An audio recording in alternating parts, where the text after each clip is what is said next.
Welcome back. Let's look at problem G1, subsequence addition of round 859.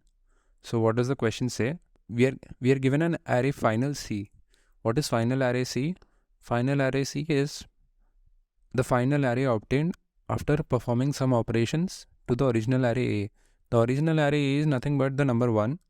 And what are the operations we can perform? We can take any sequence or subsequence of the array A, and then we can add all the elements in that subsequence and then add the new element formed, which is the sum, to the array itself. Just to give you an example, for this example 5, 1, 3, 2 and 1.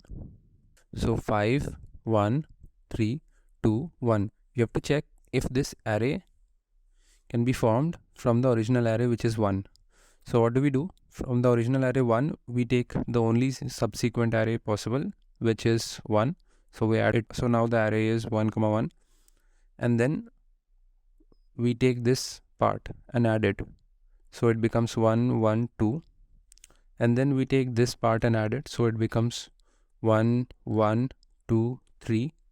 And then we take this part and add it. So it becomes 1, 1, 2, 3, 5. Now I have not maintained the order, but you can insert the elements wherever you want to end up with this array. So this is a valid array. Similarly, you can prove that this is not a valid array. So this is what you have to check if the arrays are valid or not. That is, if they can be formed from this original array or not. So how do we check that? So there's a very nice way of checking that, whether the arrays are possible or not. First, what we do is obviously we sort the array. So this array becomes 1, 1, 2, 3 and 5. So now this is our original element.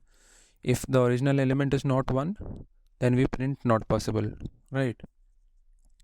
But if the original element is 1, then we go on to the next element. Now can 1 be formed from 1? Definitely. Can a 2 be formed from 1 and 1? Definitely. Can a 3 be formed from 1, 1 and 2? Definitely. Can 5 be formed from 1, 1, 2 and 3? Definitely. I just showed you. Now how do we prove this though? So there's a very interesting proof.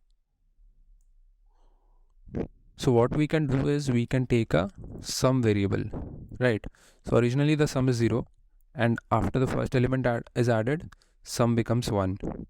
Now what we do is we check if ARR of I is less than or equal to sum. Why do we do this? Suppose we have elements 1, 1, 2, 3. Why do we check the sum? The reason for this is, for example, if we have a sequence like this, if you notice, we can form all elements from 1 to the sum, which is 7. How is it possible? If we take 1 and 1, then if we take 1, it's 1. 1 and 1 forms 2. Also 2 is also there. 3 is there. For 4, we do 3 plus 1. Then 5 is obtained by 2 plus 3. 6 is obtained by 2, 3, 1. And 7 is the entire sum. So when all numbers from 1 to n are possible, then for the next element, let's say x, what happens is we can form all numbers from n to n plus x. Why is that? Because from 1 to n it's already possible, we already checked that, and after that we can add 1 to x and then 2 to x, so on up to n to x, because we have the numbers 1, 2 all the way up to n possible. So all the way up to n plus x are possible. So now the moment we add x, our possibility is basically the new sum. Why? Because n plus x is nothing but the new sum. So we just maintain a sum variable and we just check that the new element to be added should always be less than or equal to the sum.